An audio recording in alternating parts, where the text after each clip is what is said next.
Do you want to go to a place? I want to go to a place. Do you want to go to a place? I want to go to a place. I can take you there. I can take you there. Do you want to go to a place? I can take you there. Say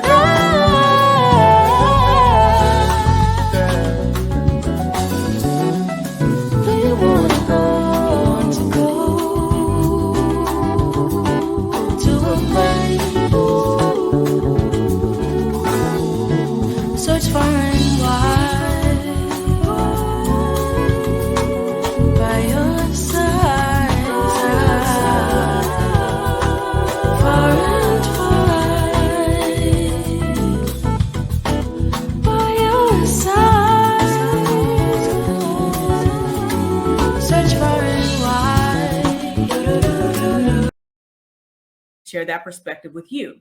So the first thing we're going to talk about really quick, we're not going to spend a lot of time on it, but I do want to get his perspective because he has been an athlete.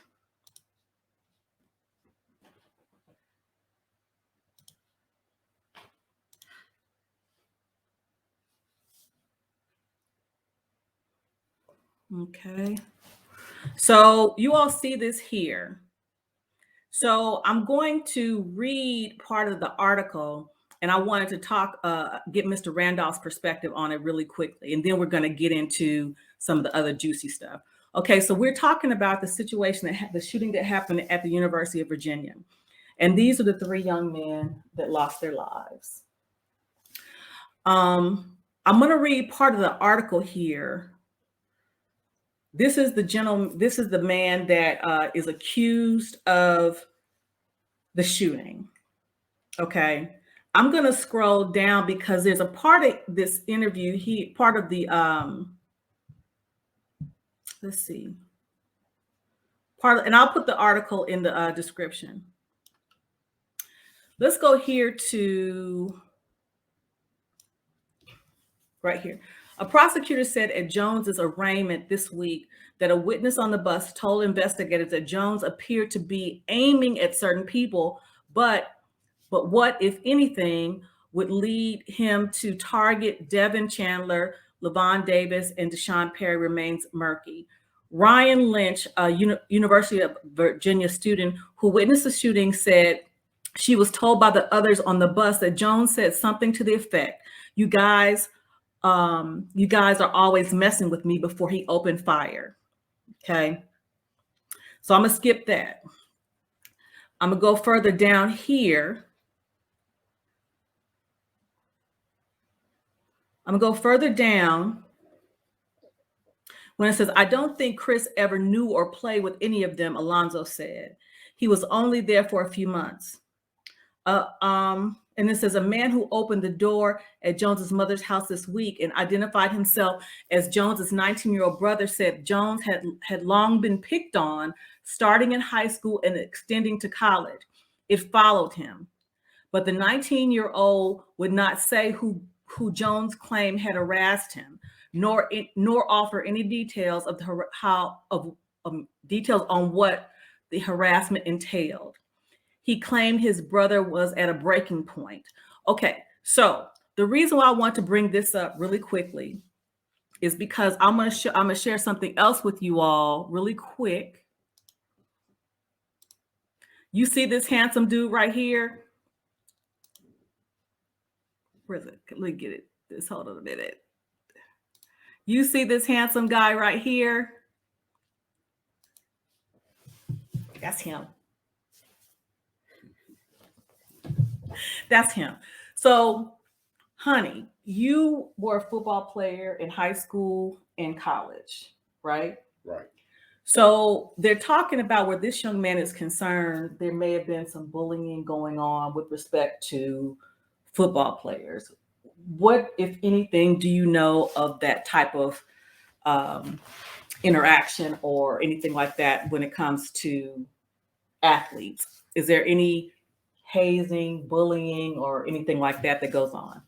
Well, I didn't see, maybe I missed it, anything about bullying, say messing with. But there's, of course, we're talking about young men. There's messing with, there's organized hazing, and yeah, you're dealing with young men, 14 to 21, and the top of the line athletes in the school and university. So they're very competitive, and just I'm not making excuses for the people who done whatever they did to this guy to bring him to this point, but it's just, yeah, it goes on. It's I just wouldn't use the word bullying. I'm not saying bullying doesn't occur. I mean, bullying happens outside of athletics, but it's just something kind of expected. I don't know to what extent this went on, but everybody does have a breaking point, and there's a lot of ways you can sell it besides murder. You know, you know. Did you have any such occasions that you had to settle it? Oh yeah, settle it with hands in a private room. Yeah, it's just nobody never wanted to kill anybody. It's just things. It just goes on. It's I've messed with folks, and I've been. I wouldn't say I've been messed with, but I've been disliked. You? Yeah. Can you imagine that? No. Yeah. What? People could dislike you for no reason at all. And, had to settle that too. It's just a lot of settling in that atmosphere.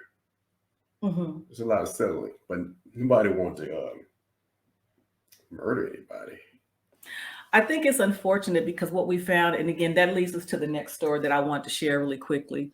I was telling you about the young lady that over in Mexico. Okay. See my handsome bow. So this is the next story I want to talk about really quickly.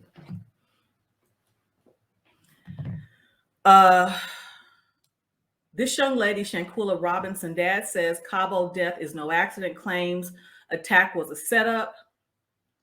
Shanquilla Robinson's mysterious death in Mexico smells like a setup to her father. He tells TMZ he believes his daughter was attacked as part of a diabolical plan. Shanquilla, who is from North Carolina, was found dead last month in her room in Los Cabos, where she was vacationing with a group of friends. Her parents say the friends told them the 25-year-old died of alcohol poisoning. However, her parents now say Mexican authorities have told them Shanquilla died from blunt force trauma to her neck and spine. And a brutal video indeed shows a woman beating up Shanquilla while she was naked in a room. Her dad, Bernard Robinson, was very emotional as he told TMZ his daughter was not a fighting type, so she would never get into a physical altercation, leading him to theorize this was a planned attack. At the very least, the video supports Bernard's point about his daughter's temperament. Shanquilla was not fighting back during the assault. He says it all feels like a setup to him because her friends back home would never have let this happen. He suspects her attackers left her body in the hotel room for housekeepers to find. So that goes to what we were talking about earlier. You know, what do you think about this female aggression that we're seeing nowadays with women? What do you think about that?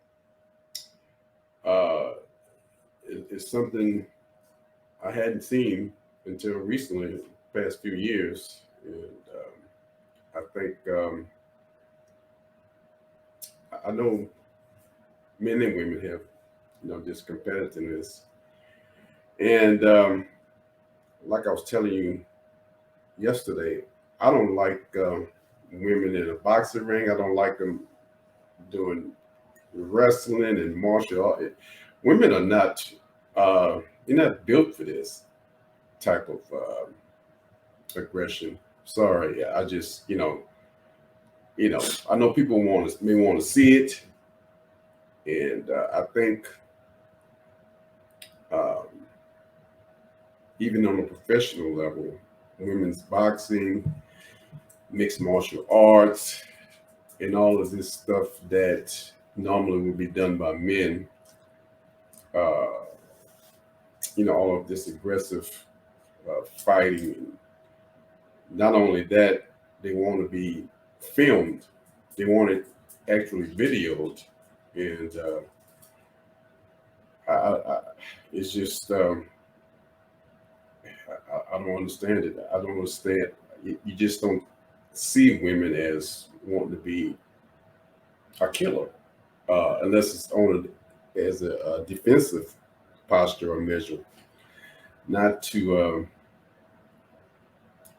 It's just I've never seen anything like it in my life until these recent years, because I see it on the videos. Women just want to fight and each other.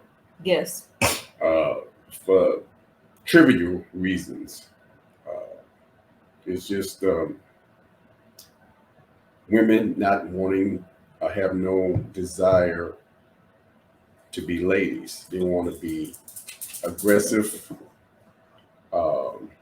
almost like male-like figures in their actions and even in their talk. Mm-hmm. With the foul language, and I don't know. It's like they're competing who can fight, out cuss each other, and they think it's cute. They think maybe they're winning over someone, but they're not. It's just it's really unprecedented. I don't understand it. Now I'm sure by the time if they reach the age of 30 or 40, and they, probably may have some regrets and wonder why they're in the state they're in, because no man wants to have that type of female in their presence. I know I wouldn't. Dr. Eugene Steele, he is a principal, I believe. Hey, KP. But he's saying, as a teacher, I've seen more girls fighting than boys in the last few years. They need to be in prison for what they did. They really do, and they need to go to a Mexican prison. Ain't no play over there at all. Okay, so the reason why I want to have this conversation is, before we get into this, so we talked about the female aggression. What are your thoughts about male leadership, and as it relates to what you're seeing in young men these days?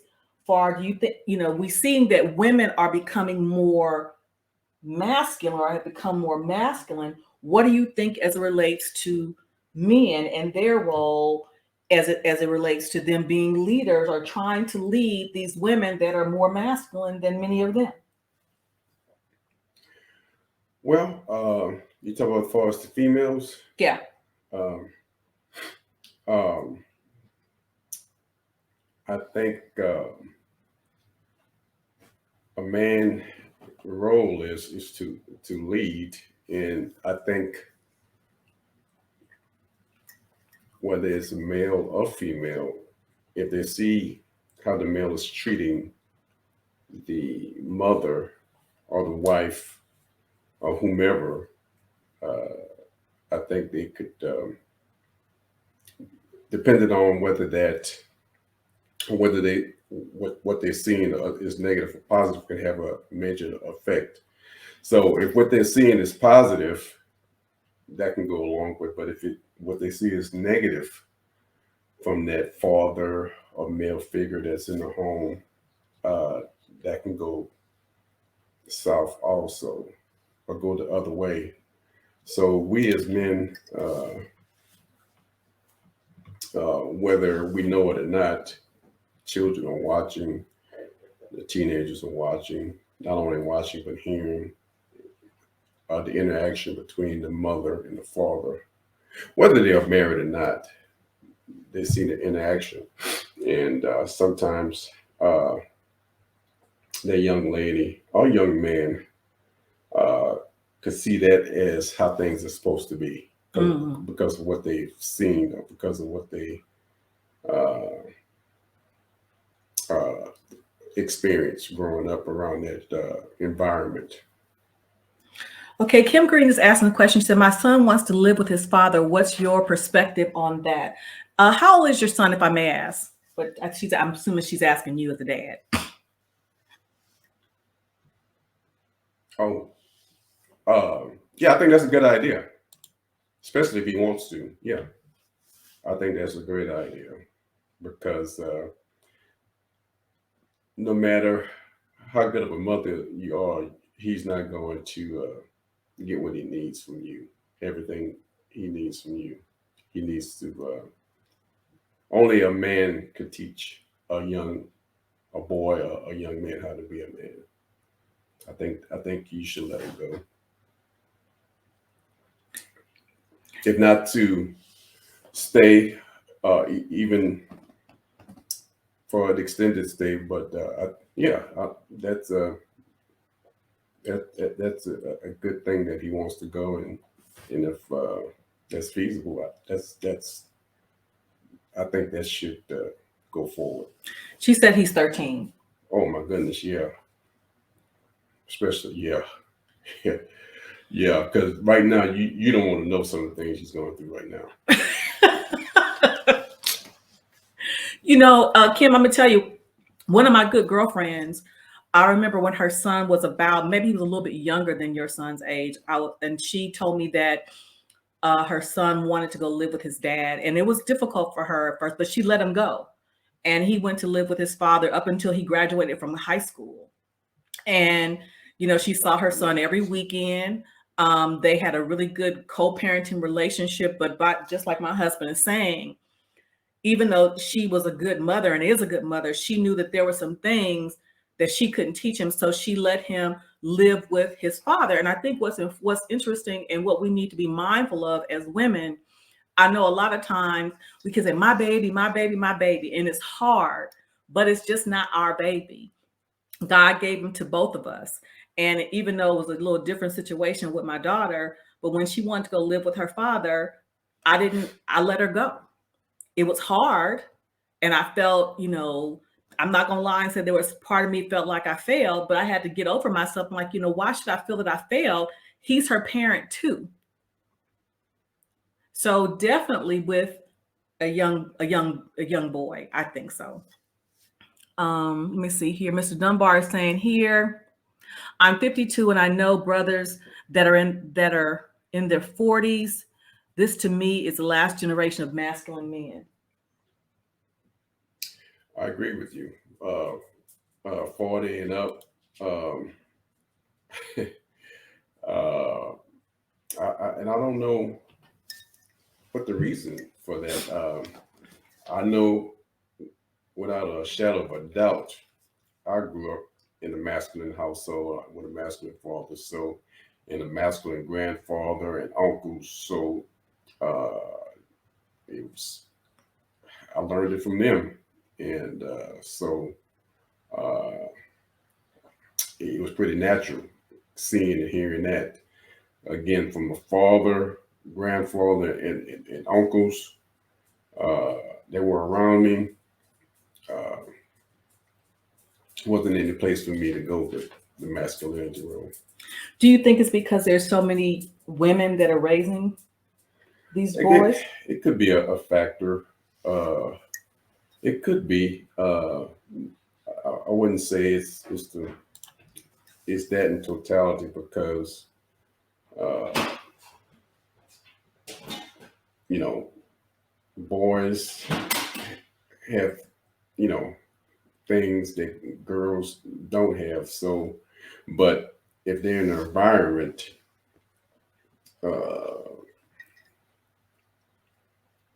in seeing these things and hearing these things, they're not going to know. But and be confused, tell you the truth.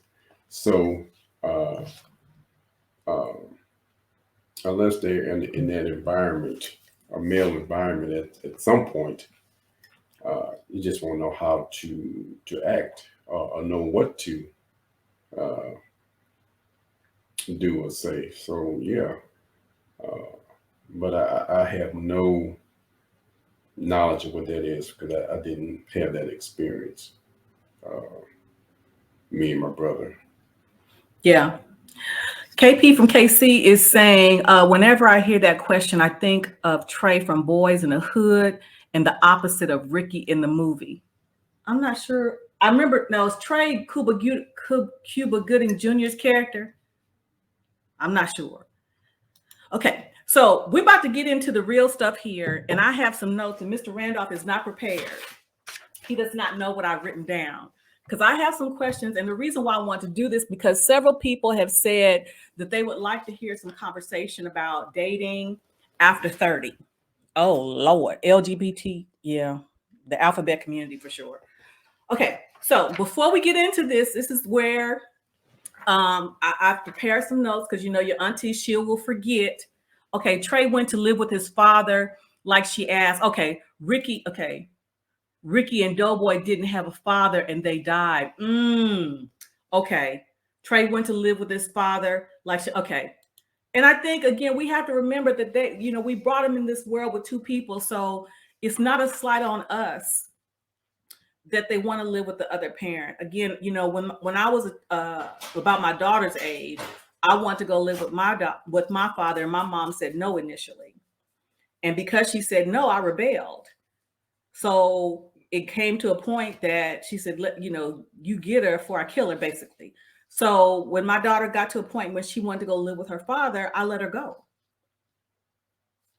You know, I let her go. But here we get, okay, so before we get into this, like I said, people have asked about dating and stuff like that. And I thought this would be a good opportunity to kind of ask questions. You can't hear me? Good Lord. I thought I fixed that. Put a 1 in the chat if you can hear me. Put a 1 in the chat if you can hear me. Our Lord Jesus, what the world is going on here? Put a 1 in the chat if you can hear me.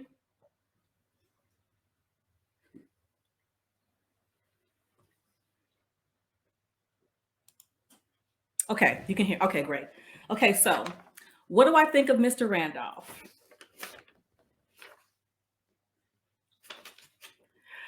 Mr. Randolph, you are my safe space. I feel completely free to be myself without any judgment or shame. I've shared my deepest secrets, insecurities, struggles, and they are safe with you. You free me of all doubt that you are and will be there for me.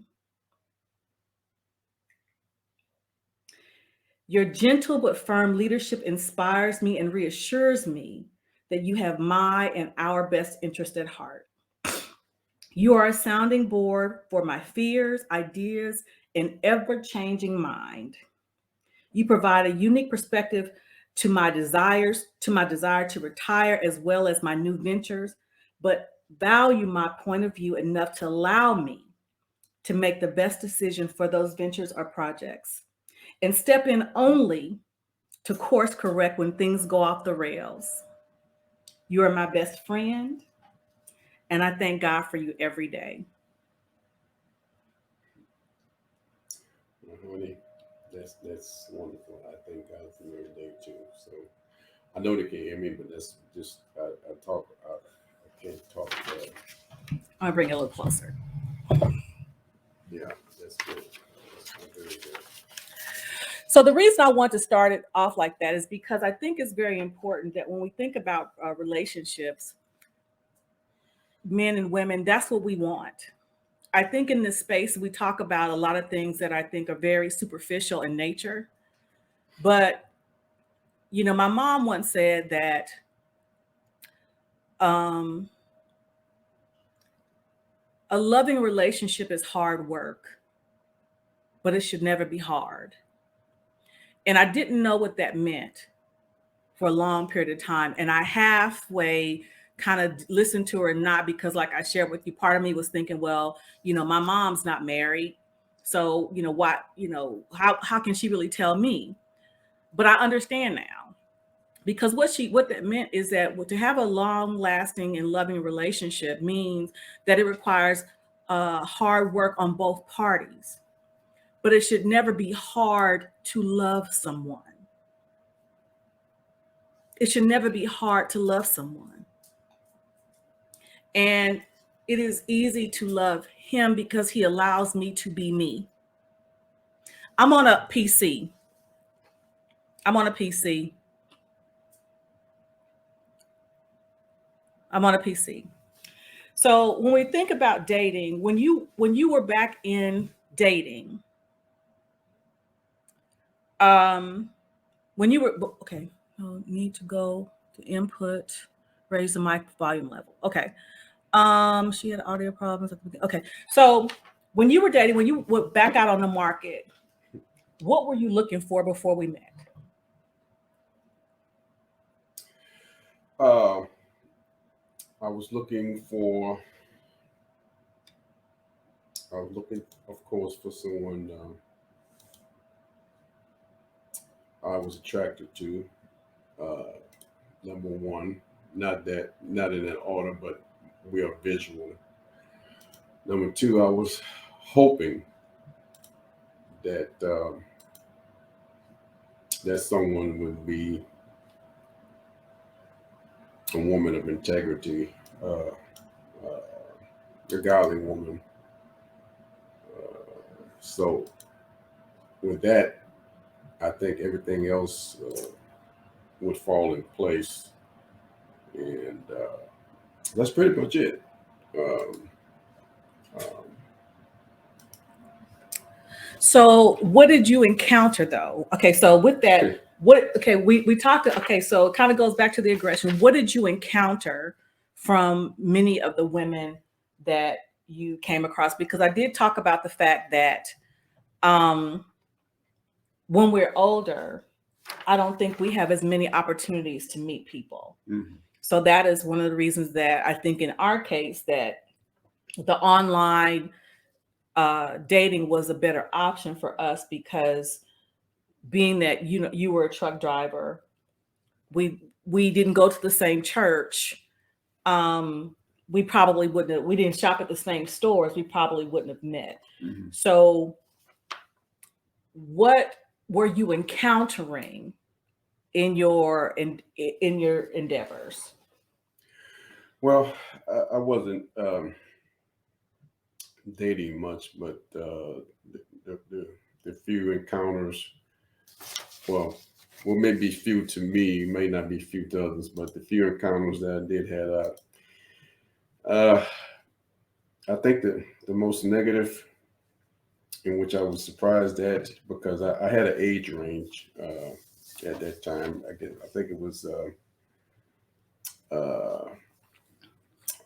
45 to 55.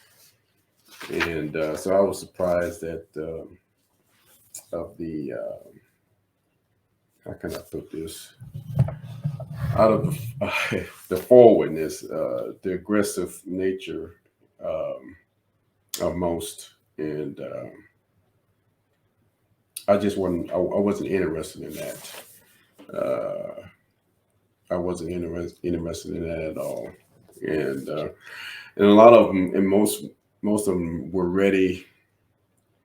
Um, were ready to nail me down quick. They wanted to, uh, you know, after the first, second week, they wanted to uh, solidify me as theirs very, very quickly and very possessively. It was just amazing, and I guess I could understand, if you're a woman that's uh, been wanting to be with someone or be in a committed relationship with someone and hadn't been in one in a long time, but all of that was new to me because I hadn't dated a long time, and I wasn't. But I knew what I wanted. I wanted, like I said, a woman that I was attracted to, and I wanted a woman with integrity, a godly woman. And you're not that if you're trying to be intimate with me right off the bat. Just assuming that the mere fact that I'm a man, I would be interested. Uh, and I just wasn't rolling like that. Uh, no, not at this stage of my life, or that stage of my life. I wasn't rolling like that. I wasn't impressed uh, uh, with the physicality of these women, and especially what they were wanting to express to me in the early stages. So I wasn't rolling like that. So you can tell and get a good feel about someone's integrity just by the things they're talking about, and how they acting and reacting. So uh, I didn't waste any time. I don't like to waste. I don't like my time being wasted. I didn't waste theirs either. So here we are. Okay, so I have a couple of questions that someone has sent me. They ask you, did I ever disrespect you in any way? Oh no, I don't think. No, that is not in her bones. I don't think she could disrespect me or anybody on purpose or inadvertently. No, it's just no. Okay. The next question is, did I ever blame you for my past relationships? No, thank God, because that could happen, and maybe and it, that does happen, but no, not at all. Now that brings to mind a very particular, hold on just one second. Making sure I'm doing all right here.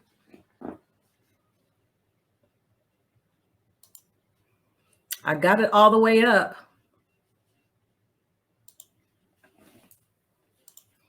I have it all the way up. So I don't know. I'm sorry. This is best. I got it all the way up. Okay, so let's talk about expectations really quick. Now, I know one of the reasons that I want to do this because a lot of times we come into new relationships, whether you're younger or older, and we have these expectations. And I think we put them on other people.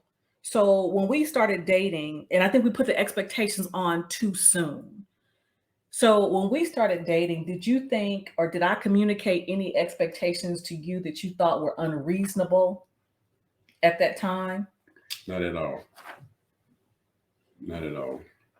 Uh, I think if a man is comfortable in who he is and know who he is, uh, and know how to act accordingly, I think women see that and go with that. But no, I didn't get that at all. Because at this stage in the game, you kind of know already what's to be expected, you know. So maybe you thought, or maybe you knew, already had it down. Not to say that it was perfect. So I know that's not the case all the time, and maybe some women do have expectations. But if you already, you know what it is, you know, there's no expectation to expect. Well, I just posted something on my page that expect nothing but be grateful for everything.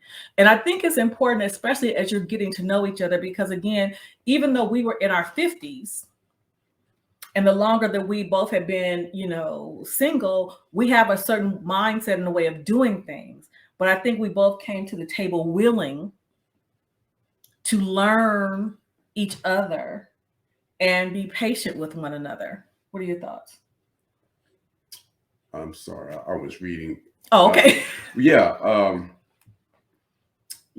patience is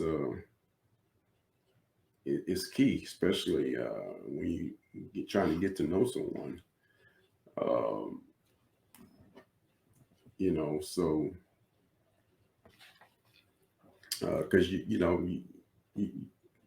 looking, you're listening. Someone that's impatient is not going to um,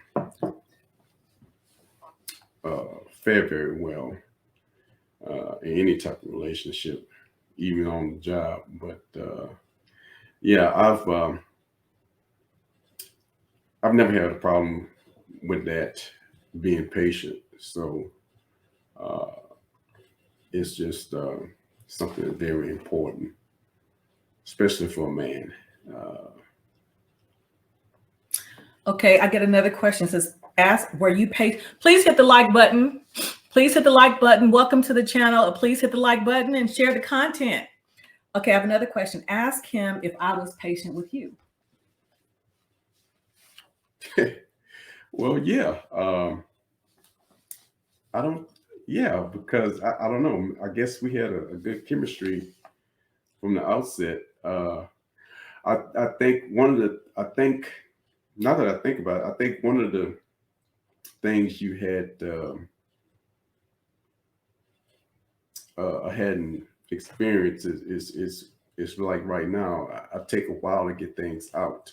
I don't think he was used to that. So as far as my speech flow, I could kind of see you like waiting. Come on, let's go. But hey, that's how I roll in that kind of that speed. So always half and always, So so she was patient with me with that. She's gotten used to waiting on me to get things out, and sometimes she already know what I'm gonna say anyway. So yeah. But that's important. And I think this is very important because initially, because I talk fast. And I think initially I would interrupt before you would finish. So that was something, I thank God for that, because again, that's getting to know one another. Because yes, it takes him a little longer because he's thinking about what he's saying. A lot of time I'm just talking. But I think it was very important for me to be patient, because again, not to talk over him or to think, even if I have an idea of what he's going to say, to allow him to say it. That's very important. Whereas that in previous times, I would just talk over him, So again, I think God gave me what I needed, because sometimes, I needed to slow down. And it's funny that he says that because he noticed it. But again, I made an effort to meet him and not talk over him. Say shout out to mosaictjrandolph, Randolph, and Mr. Randolph. My grandparents, when they passed, it was tough. They were together through thick and literally till death to them part. I've told Mr. Randolph, I've waited my whole life for you. Okay. And everything I went through in my life prepared me for him. So I said, however much time God has for us, you mind. Okay. So, okay, let me go look at some more comments here. Shout out to Nisi Poo, Lucky Marie in the house. Okay, Mr. Dunbar says, can you show more of your channel? Okay, can you have more shows on your channel of a balance of strong men and women? I will definitely do my best. I want to do that. And again, I strike while the iron is hot. I asked Mr. Randolph if he was willing to do a show with me today. He said yes. So this is what we did. Now, communication. We kind of talked about that just a minute ago. Communication is the question was, what did he learn about me as far as how I communicate? So what did you learn about me about how I communicate? About how you communicate? Yes. Well, you definitely, what I learned is you communicate by saying everything that, that you want to convey. And what I learned is again, going back to being patient, even what you're talking about or what you're saying may not be important to me, but I know it's important to you. So I pay attention to every word, even if it, like I said, may sound non-important. I know it's important to her, or it may be something, for example, something that appeared to be or was stressful to you. And I found myself at sometimes thinking, okay, I'm waiting for her to get to the stress part. But I had to learn that everybody's not the same. And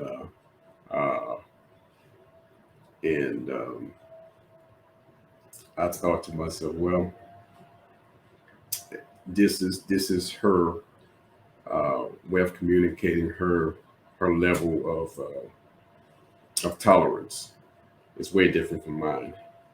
So I've learned to, whatever she says, to pay direct attention to it and take it seriously, and offer up any advice if needed, or any solution to whatever she bring it to the forefront.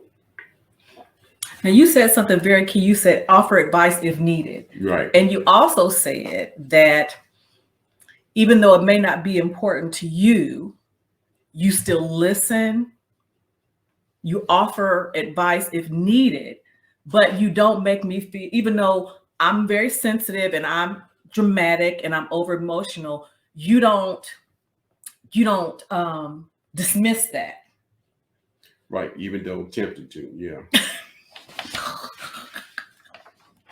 I don't dismiss nothing, because you don't want to miss out on any detail. Again, if it sounds like something that it's real easy. When is the hard part going to come in? Don't just it's just not a good idea because you want to have every detail that's been said and not take anything for granted. Yeah. Or and like you said, even though there's some things that you may look like you said you were waiting for the stress part to come because I might be up in arms about it in your mind. Okay, where's the stress part? I think what I appreciate about is that you never make, even though I might be overreacting about some things, you never make it seem like, hey, you're overreacting. This makes no sense. Why don't you just do this? Right. So I think because of that, I feel like I said, you are my safe place, my safe space. And that goes to the next part about judgment, criticism, and insecurity. Now I'm gonna share a little story really quickly. Mr. Dunbar is saying you seem to be happy with your husband. You do know that some women will be jealous of that. So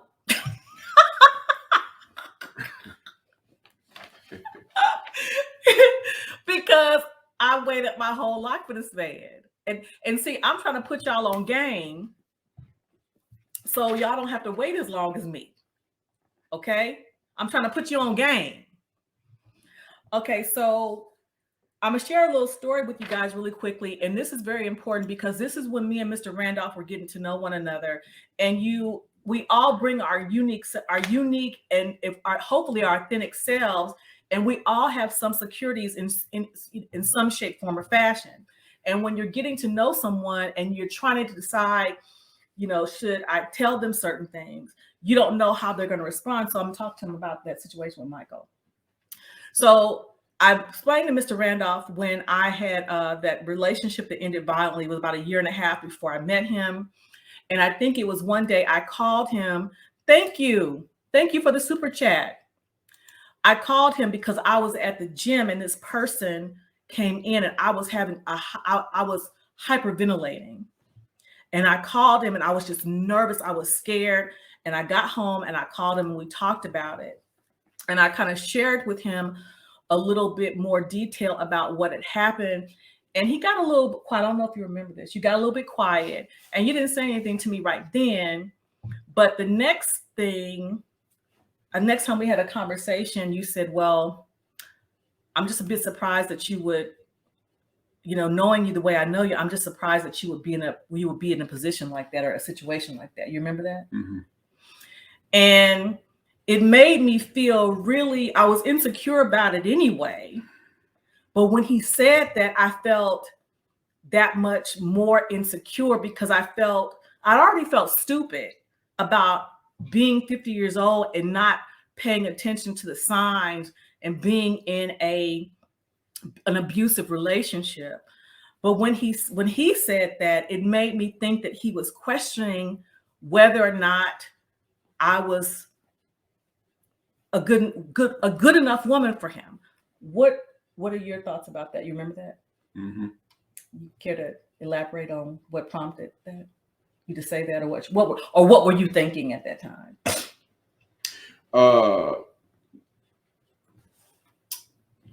Yeah, I think what I was thinking is I was thinking if similar to what you just said, but I was thinking on the lines of me, whether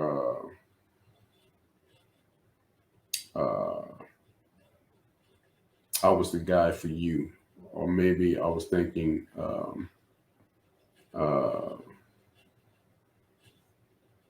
if you were seeing something in me, or was I missing something far as what I thought had already thought before you told me all of that. So yeah, I was wondering if I was the guy for you, because I was nothing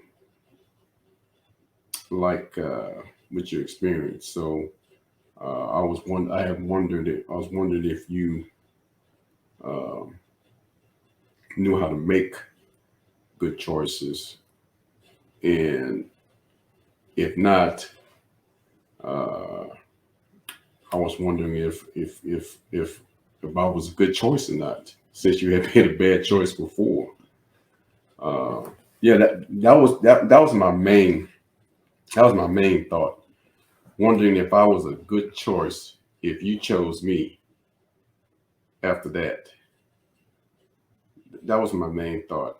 If I had lost a step or two, that was my main thought process.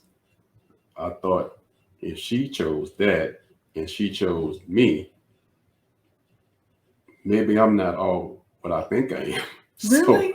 yeah, really. Well, I thought, and this is good because I thought, and this is What's good about it? well, no, this is good because again, talk about how each person thinks differently. Mhm. Because I'm thinking when you that basically, I'm thinking that you didn't think that I was good enough, Oh no. Oh, I never thought that. and that's because I understand questioning I my thought decision. right. No, I didn't think. No, that never came into play. Uh, I thought just the opposite. I thought the opposite. I thought uh, since you were picking like you picked in the past. But Without thought, basically, without thought. Yeah, you know. Oh, okay. So because without thought, basically. So you was thinking that maybe I picked you without careful thought. Mm-hmm. Okay. Mm-hmm. Okay. Mm-hmm. Somebody has a question for you, babe. Mm-hmm. Okay. So you get started. Okay. We just getting started, honey. So, okay. Ask Mr. Randolph what makes a man in his 50s want to get married? Well, I'm gonna speak for me. I know every middle-aged guy has no interest in it. I I am and always have been a person, and I thought, why keep that to yourself? Number one. Number two, uh, I was healthy and still pretty healthy now, and I wanted to express that in a committed relationship, in a balanced marriage. What I'm trying to say, I had a lot of energy and pretty amount of energy now, and I couldn't see myself being single. So there you go. Read between the lines. Okay. I have another question. Okay. Ask when he asked you not to do something. So if there was something that I did that you didn't like and you asked me not to do it, did I continuously repeat those things that you did not like or found inappropriate? Yes. I did? Yes. I continued to do those things? Yes. What? The dishes in the kitchen. Oh, okay. The dishes. So what about the dishes? Leaving dishes in the sink overnight. Okay. Mm-hmm. So other than that, that's it. But when it came to like other habits like communication or things that I wear or attitude. No. Okay. I do hate doing the dishes. I do. But I'm getting better. But it wasn't a deal breaker, was it? No, I'll do it myself. But I do everything else though, don't I? Yeah. Okay. Okay, so, but when it came to like, say for instance, this is very important. And I think I know what this question is leading to. Like, say for instance, I think one of the things that we talked about early on, getting to know one another, is again, we bring ourselves to the relationships, all of our experiences, and certain things trigger us. And one of the things that trigger me is yelling. yelling and cursing. And I explained to him that the other guy did that to me. And I explained to him that it goes back to childhood. You know, anybody in my family, when you start yelling and cursing, somebody's about to start fighting. That's how I grew up, you know, before we moved to Oklahoma and Los Angeles. If people are yelling and cursing, somebody about to start fighting. So that's still a little anxious in me. And that was one of the things that the other guy did. He cursed at me a lot. My husband's never cursed at me. He's never yelled at me. But as we were getting to know each other, there was a time that he raised his voice. And I told you that I didn't like that. Remember that? No. Okay. Well, I did. But the thing about it is he's never done it. He's never done that again. And I think what's important is when you have someone and you say that you love them and you care about them and they express something that is very, you know, the dishes is important, but it's not a life ender. But again, I'm working on it. But it's important to him, so it's gonna be important to me. I'm gonna be better.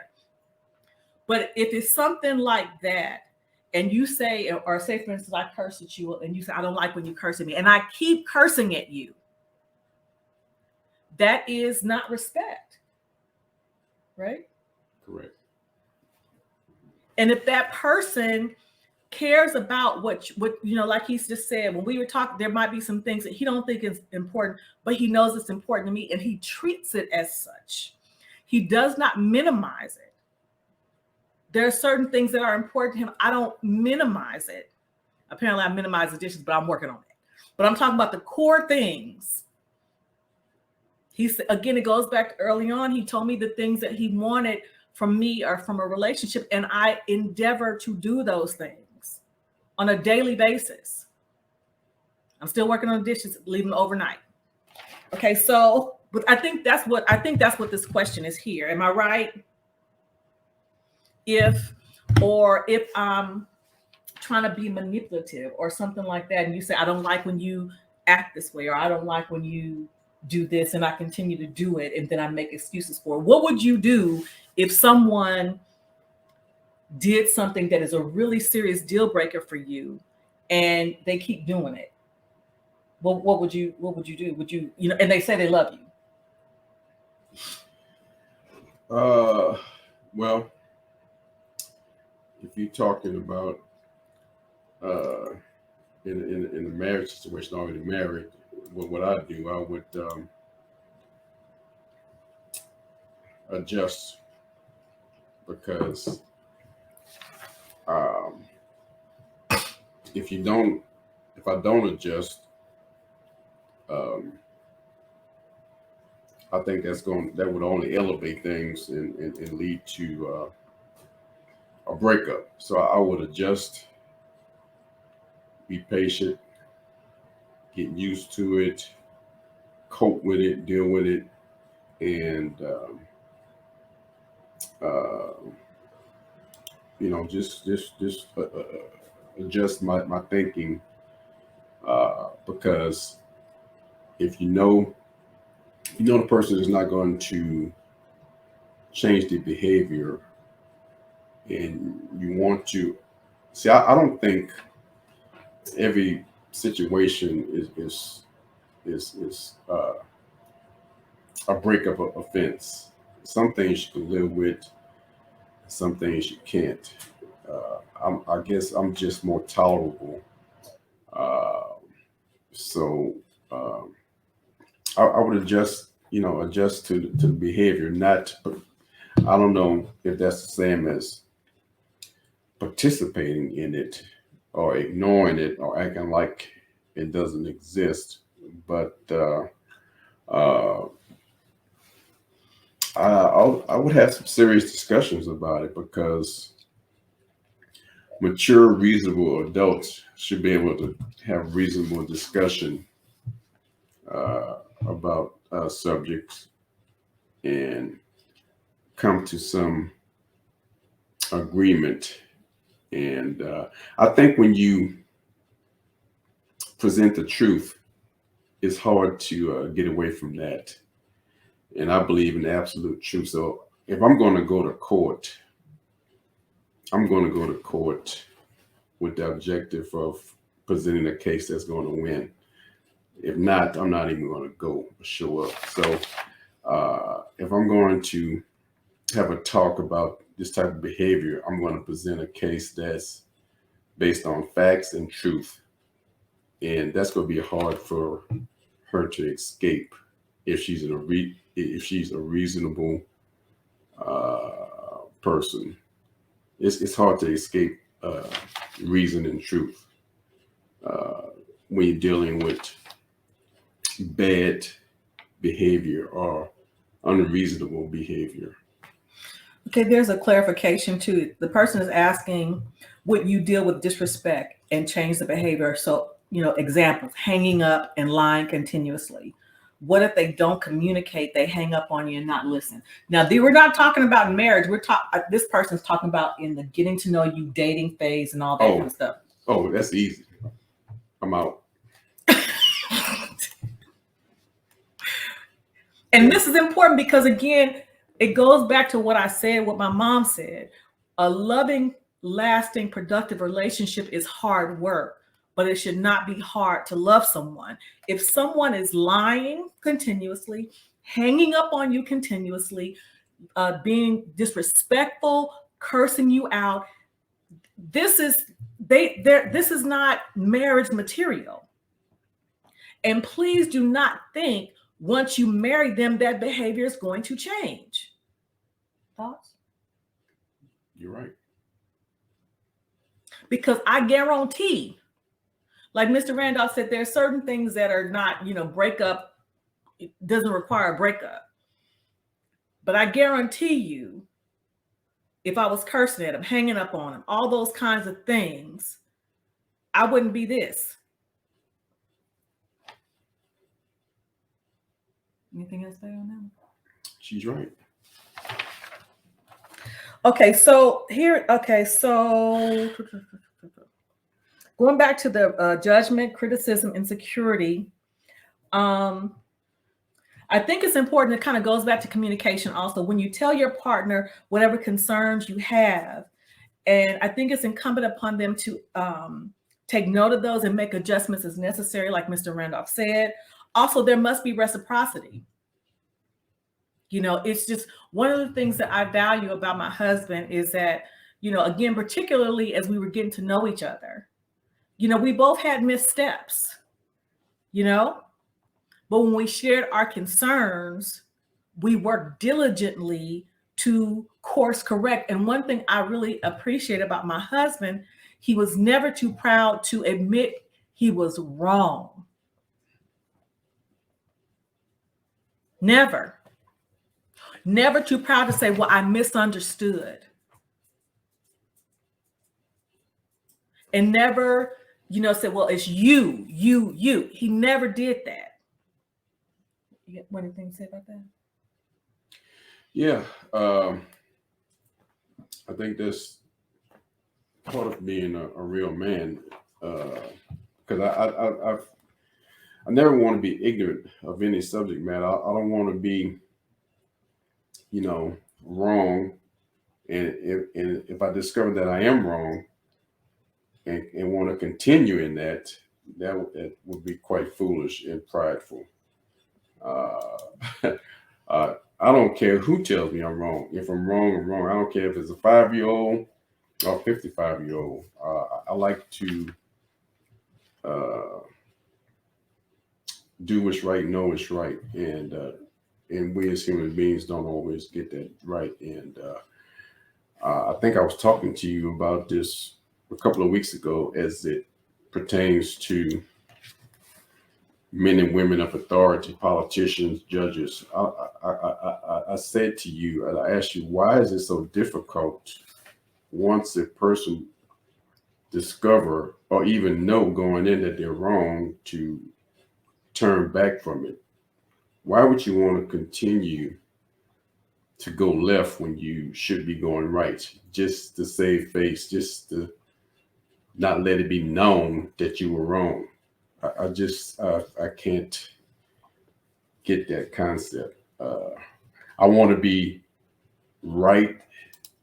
I don't want to be wrong in secret or in public. So um, uh, I don't care who knows, who don't know. I want to be. I don't want to be ignorant. I don't want to go left uh, when I'm supposed to be going right. Okay. Here's another one, babe. Okay. Feelings. You are not an emotional person. You're not overly emotional. Well, you're not an emotional person. You're not overly sensitive like I am. What did when did it become apparent to you that I was overly emotional and sensitive? And how do you handle me with that? I think you kind of alluded to that before, but because again, and the reason why, because there are many men in these spaces who say, well, men don't have time for feelings. Take your feelings out of it. What are your thoughts? Well, I knew early that you were emotional and sensitive, and um, I had to learn how to frame my words in a way that would be hurtful. Would not be hurtful. Right. Okay. Because of that sensitivity and emotions and all of that. So, even though I'm not that way and most men aren't, you have to, and I wasn't at first mindful of your emotions and sensitivity. So if I knew I was going to be a husband to you in the real sense, I had to be mindful of that. That goes back to what I said earlier. What may not be important to me and it's important to you, uh, I'm going to act accordingly. So I'm very mindful, and I know your sensitivities and your emotions. So I didn't know at first when we were in the dating phase, but I knew. I was reminded. Uh, I was reminded in the scriptures when it says men shall love their wives as Jesus loved the church. And it didn't say if she's this, that, and the other. He says he loved the church. We as husbands shall love our wives as Jesus loved the church. And he demonstrated that when he died on behalf of us. So that has a lot to do with how I treat your emotions and sensitivities. But I will say this.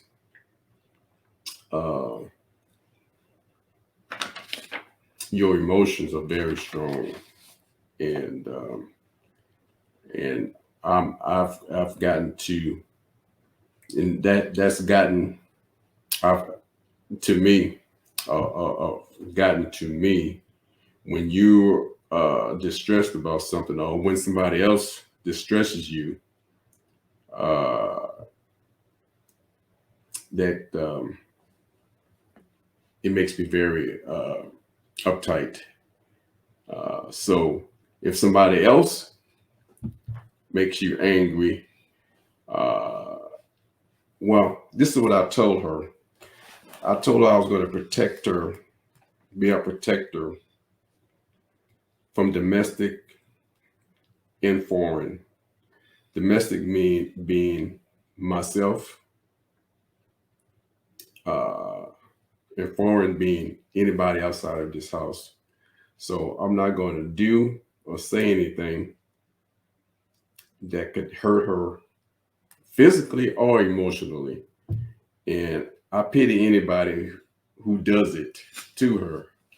So yeah, so it's quite easy when you have that uh, spiritual aspect. It's quite easy to do if you have incorporate that as a lifestyle, and it's not very hard at all. So, oh, Can I answer the question? Oh my gosh. Okay, so let's go back to the protection part. There needs to be a balance for protection, provision, protection, and leadership. Now, I will say that it's not Mr. Randolph's responsibility to make me happy.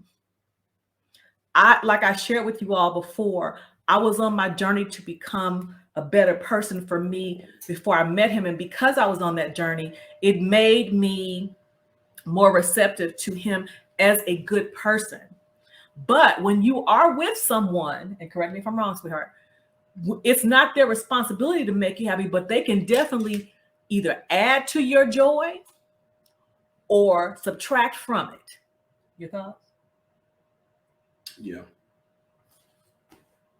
And that's real. That is why it goes back to what I talked about before. Having a loving, healthy, long-lasting relationship is hard work, but it should never be hard to love someone. If they are subtracting from your peace, subtracting from your joy, again, we're not talking about marriage. We're talking about before you get there. Because if these things are being shown to you before you get married, chances are it's not going to change after. like, excuse me. So this is why it's very important. Okay. So Mr. Randolph he just told you he's a protector, and he is. And I told you all the other day, sometimes protection is protecting me from myself, because he knows I have a giving heart. He knows that I want to help. But again, like I did the show the other night, Mr. Randolph made it clear that he didn't want me driving that far and being out that late at night without him. That's protection,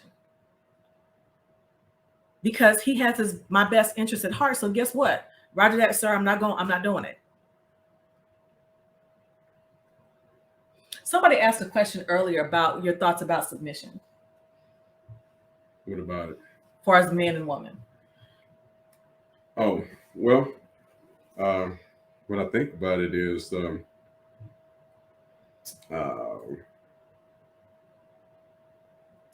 I think if a man is being a husband in the way God wants and expects him to be a husband, I think a woman will act accordingly.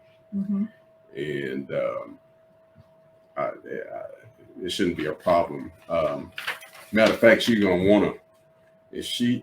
I think if a woman sees God in that man, she's gonna want to. It's gonna be as if she were doing it unto God. And I think some women and some men get it all twisted and confused.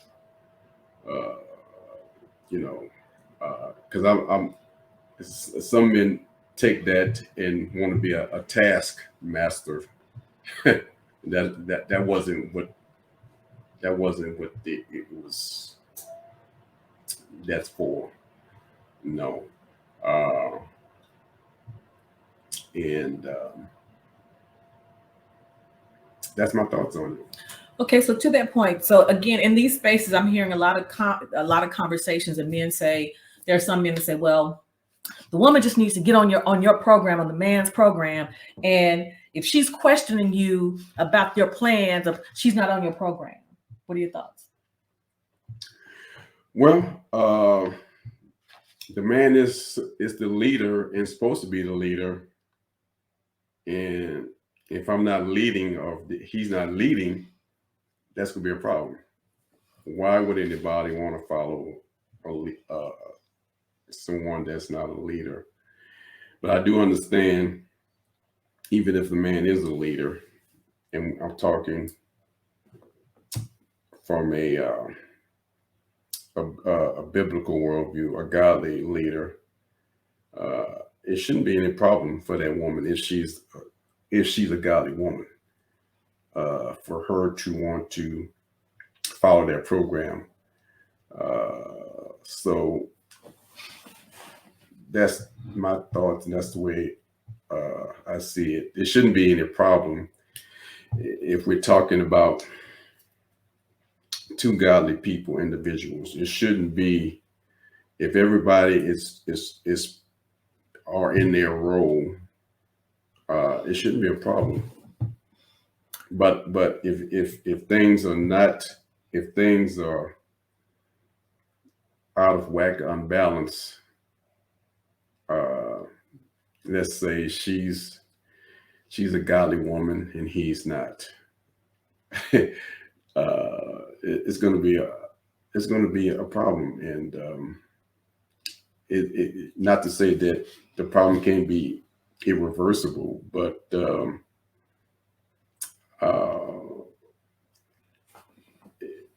I think if both are both the man and woman are equally yoked, it shouldn't be a problem.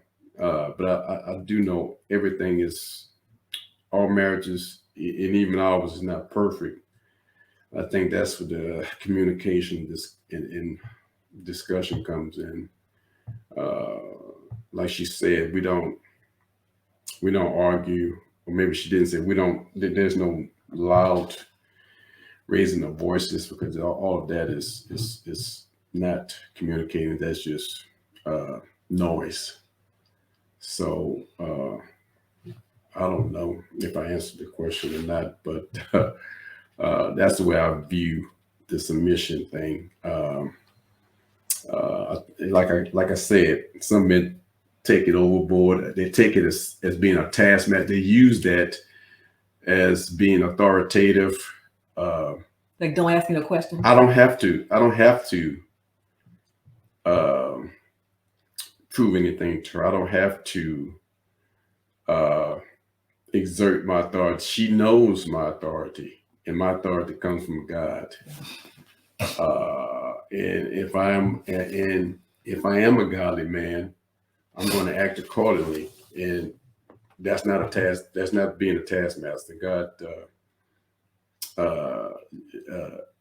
to be more specific, Jesus was a meek man. Meekness is power under control. This is power not under control. That's out of control. See, I can easily overwhelm her, but I'm in control. I'm not out of control. So that's that was unexpected. just because you can do something doesn't make it right, or that doesn't mean you should do it just because you can.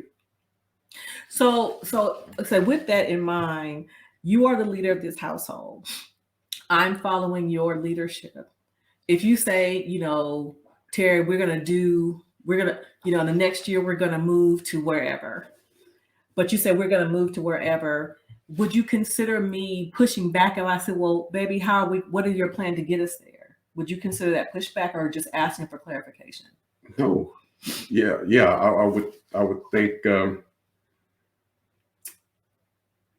I wouldn't have a problem with it at all. Not at all. I would want you to know the whole full plan and ask as many questions. When you ask a question, it's just not for your benefit. That would prompt some things in the person you asking the question to. So yeah, no, I wouldn't consider that pushback. Okay. So you would still consider me on your plan, following your leadership, even though I need some understanding of what, because I should. Yeah. You should be able to. I should be able to answer the questions, because if not, you don't want to find out later that we're $100,000 in debt. Oh, like we just saw. Yeah. We just saw. I think, Who Did I Marry, or something like that. Yeah. I was like, okay, a man cannot make a woman submit first the man must submit to God. And absolutely, because again, I've talked about it before. We've never had that conversation about submission, have we? No. I just fall right in line. Okay, so here we go. Temperament. We already talked about that. What are you? I think there's a couple of questions. I'm gonna put this in here real quick, and just in case anybody want to come up and ask a few questions before we close it out. Let's see. Okay, so there's a lot of since we've been together, have you found anything particularly surprising about me?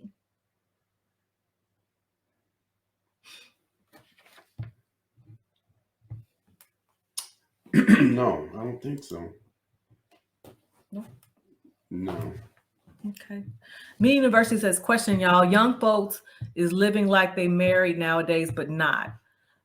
Scared of being divorced. I know God gets it when we gotta, okay, I know God gets it and I gotta be prayerful, but sanctification wise ain't that bad. Living together without being married.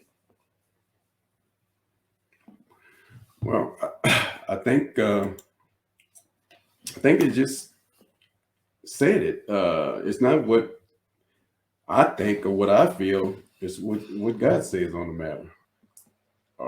So I think they know. I think they know the answer to the question. So what I feel, well, I'll just tell you, I agree with God. That's my answer. I agree with him. I may not, you may not like it, but I agree with him about cohabitating. So I'm not saying that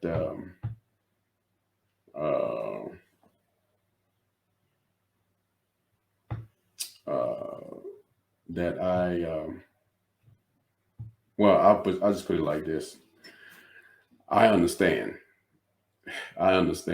but what I feel about it is not the issue. It's not the issue, or what you feel about it. So I'm just going to say I'm in agreement with God when he says about the matter. And if he says he don't like it, or he, I'm with him. Okay, let's see. Mr. Dunbar says, TJ, are you trying to teach modern women how to teach modern women how to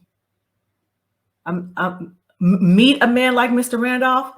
I'm just trying to share my journey with them, and hopefully they can learn something from it. But again, it requires some self-reflection and, examine your motives. And my motives were pure. I didn't have it all figured out, and I made my share of mistakes, but I knew I wanted to be a good person, a good woman, and a good wife. And if that's what ladies are trying to be, I want them to understand you need to get past all the superfluous stuff. And that goes back to my close to last question, baby. What are your thoughts about many of these women? Can I go back to what you just told this person? Okay.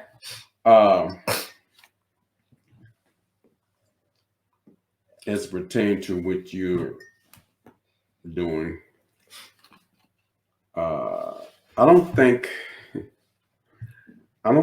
every woman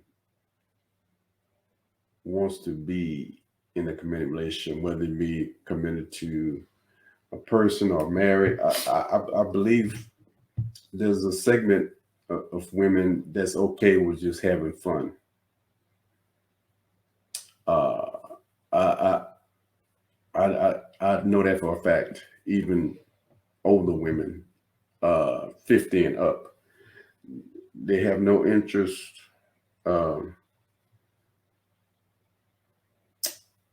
They just want to have fun. They want you to go home at the end of the night, back to your house or your apartment, and they don't have any interest in all of that commitment stuff, this partner stuff.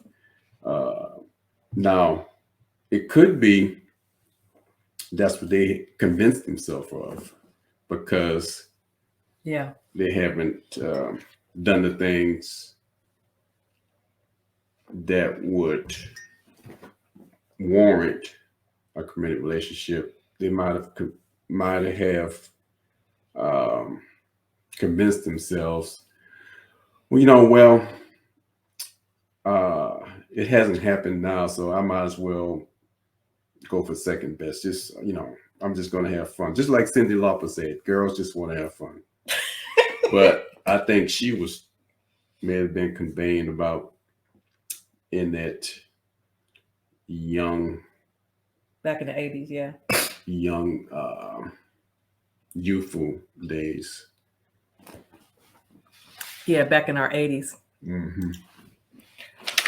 Now, what I was going to ask you, babe, what do you think about many of these young women? Because I did a show this Monday. Shout out to the Purple Pill podcast. They were the young women were talking about they want a man that makes six figures. I mean, that's okay. And he may want a woman that knows her way around the kitchen and has a small midsection and a big butt. So you better be, if you want certain things, he may want certain things too. So I say that jokingly. Integrity is my number one on top of my list. Of course I'm a man, but I understand a woman wants security and provision, Mm-hmm. and as it should be. But I think a man of integrity is going to bring that to the table. It might not be six figures, it might be 5. You may have to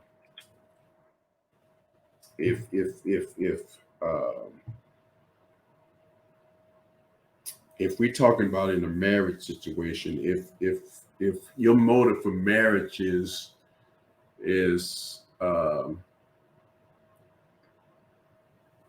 living like the Joneses or living large, having a 2,500 square foot home, 2.5 kids, if that's your motivation for marriage, don't do it.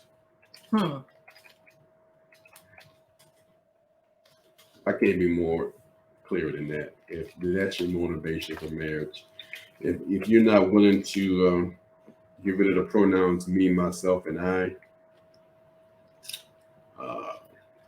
don't care how many figures he's bringing to the table. It's just going to be a relationship of I'm doing better than my friends. And I think, again, like he said, if you are not, what was important to me, and I think what Mr. Randolph has said, what was important for him is integrity. And I say to him all the time, I put the information about My Father Holds the Sun and By Faith Thou Art Healed, the bundle by Dr. Bruner. If you want to get that bundle for $20, I put that in the chat. I say to him all the time, and I know he gets tired of me, thanking him. But Stephanie Mills said, I never knew love like this before. Alexander O'Neill said, I never knew love like this before. And everything that he gives me has nothing to do with money. And what we have financially, we have together. And I think if that's what I want to convey to ladies, one thing that attracted me to him, not only his integrity, but he had a work ethic. And with the work ethic, your man is going to do whatever it takes to provide, because that's the kind of man he is. And that's what he is. So I think we need to really get over looking at the surface and look deeper, because it really says more about us women than them. Seriously. Okay, I think that's all the questions I have. And I don't think there are any more questions in the chat. Let me see here. Mr. Randolph, having fun now, but might cost you a lot. Having fun now might cost you your life. There's a lot of cases of HIV and AIDS in the community. You ain't lying. 6 figures will not make a relationship right. What if the 6 figures and he beats you? Exactly. You got to look deeper. Any last words, babe, before I wrap it up? No. Well, I'm going to end this broadcast the way I began it, with this to my husband. You are my safe space. I feel completely free to be myself without any judgment or shame. I've shared with you my deepest secrets, insecurities, struggles, and they are safe with you. You free me of all doubts that you are and will be there for me. Your gentle but firm leadership inspires me and reassures me that you have my and our best interests at heart. You are my sounding board for my fears, ideas, and my ever-changing mind. You provided a unique perspective to my desire to retire, as well as my new ventures. But you value my point of view enough to allow me to make the best decision for my ventures and projects, and step in only to course correct when things go off the rails. You are my best friend, and I thank God for you every day. Thank you all for joining us, and hopefully we answered some of your questions. And I'm gonna see if I can get Mr. Randolph to join us at least once or twice a month. Okay. Okay. Once or twice a month. All right. So thank you again for joining us. Until next time, ciao for now.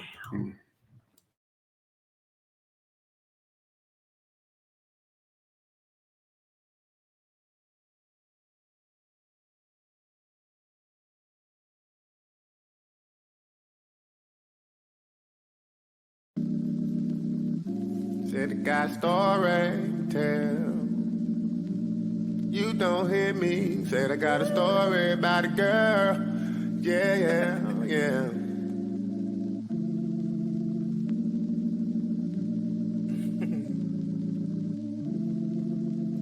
Check. See, I've been up all night typing this love letter, hoping you open the message saying I love you better. You've been keeping me on red, I know I'm out the picture. Ain't nothing worse than the wave, just the request I sent. I done known a nigga wave like a drop by. Saw you out, so I figured out I'd say hi. Ain't no pressure, just want a good time. Something we get to share up on a timeline. She's my type of girl, magic carpet around the world. She'll show you things that you can't imagine. Straight hair or fancy curl, bright as diamond, clutch as pearls. She's my one and only digital girl. My sunshine and the rain. Sunshine and the rain. My sunshine and the rain. Oh, my. My sunshine and the rain. Sunshine and the rain. First we outside, you beaming your light, giving me shades of dope. Now I'm walking in pools of water, my Yeezy. So, you had a faith that get Jesus hope, but the devil is pleased. I'm on my knees, I intercede for our peace. Girl, your love is the antidote.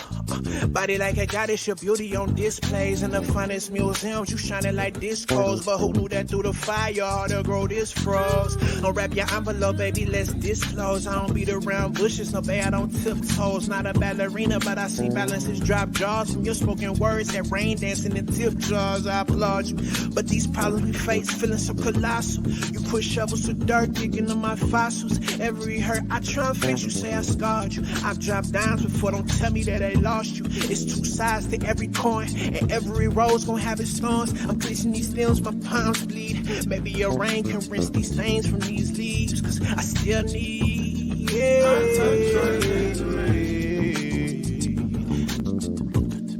My touch right in the rain. Sunshine. My touch right in the rain. Yeah.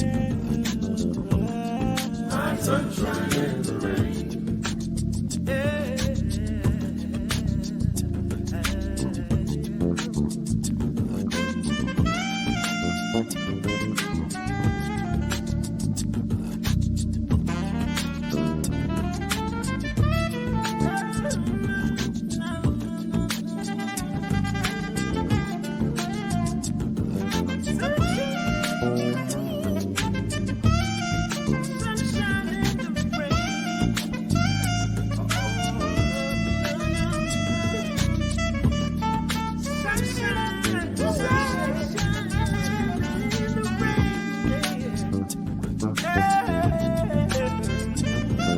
Sunshine.